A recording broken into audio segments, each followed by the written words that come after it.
Hello everyone, welcome to my mini blog. তো বাড়ি আসার পর দেখো গণেশ ঠাকুরের বিসর্জন শুরু হয়ে গিয়েছে। আমাদের কৃষ্ণনগরে অনেক দিন পরেই গণেশ ঠাকুরের বিসর্জন হয়। তারপর তো ঝটপট সেজে গুজে রেডি হয়ে নিয়েছিলাম। আর আমার একটা বান্ধবী, খুব ছোটোবেলাকার বান্ধবী আর কি, আমরা একসাথে ছোটোবেলা থেকে পড়েছি। তো তার মেয়ের ছিল 5 বছরের জন্মদিন, তো সেই জন্য গিয়েছিলাম। তো দেখো এখানে আমার সব বান্ধবীদের সঙ্গে দেখা হয়ে গিয়েছিলো, আর ওটা হচ্ছে ওর মেয়ে। তারপর তো আমরা একটুখানি গরমকালে গলাটা ভেজানোর জন্য একটুখানি ঠান্ডা ঠান্ডা পানীয় খেয়ে নিয়েছিলাম। তারপর তো এতটাই গরম ছিল যে ওখানে বসে বার্থডে গালের সাথে আমাদের দেখাই হয়নি আর কি।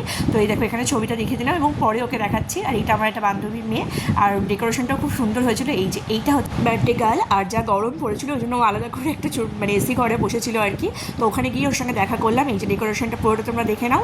আর এটা ছিল একদম ঘাটের ধারের লজটা, আমাদের কৃষ্ণনগরে একদম আমার বাড়ির একদমই কাছে।